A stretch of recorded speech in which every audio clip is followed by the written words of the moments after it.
Now, 2 Swedish nationals have been shot dead and a third person injured in Brussels in an attack which prosecutors are treating as terrorism.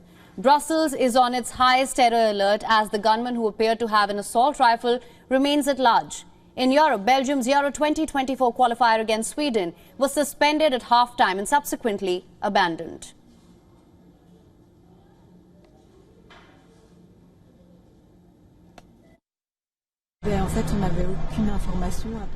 We had no information apart from the fact that there had been an attack at Isère.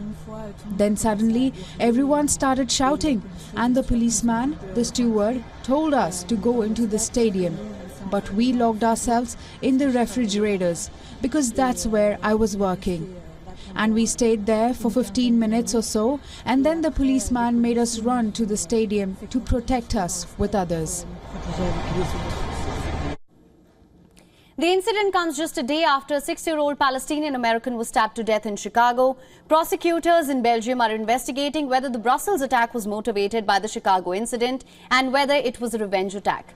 In concern with the Chicago attack, FBI director warned the International Association of Chiefs of Police to stay vigilant in the heightened environment and added that domestic threats have surged as conflict in Israel escalates.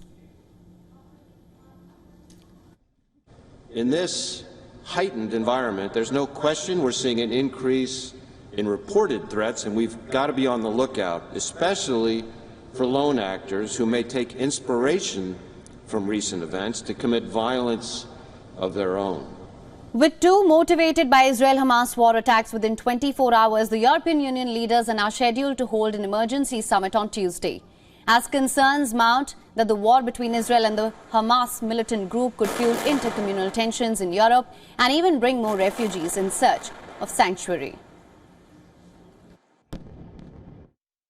We must address all these urgent challenges together, in unity, in line with the treaties and with our fundamental values. Again, our unity is our strength.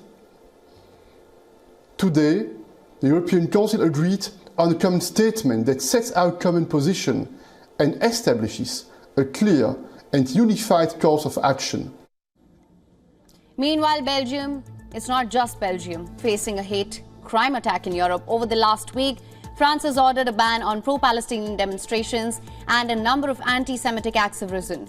In Paris, the Louvre Museum and the Palace of Versailles evacuated visitors and staff after receiving bomb threats over the weekend. And the French government started deploying 7,000 troops to increase security around the country following a fatal school stabbing by a suspected Islamic extremist.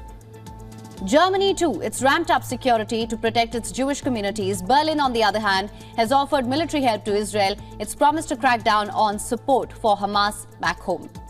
Moving on, following the attack in Belgium, several metro stations in Brussels were shut down. The president of the European Commission, which is based in Brussels, was quick to condemn the attack and offer support.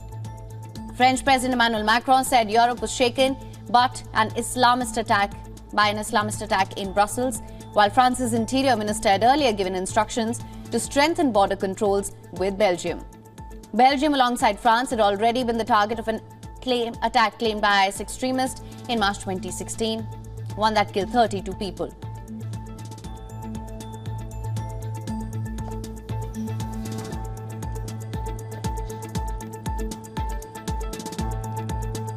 WION is now available in your country. Download the app now. Get all the news on the move.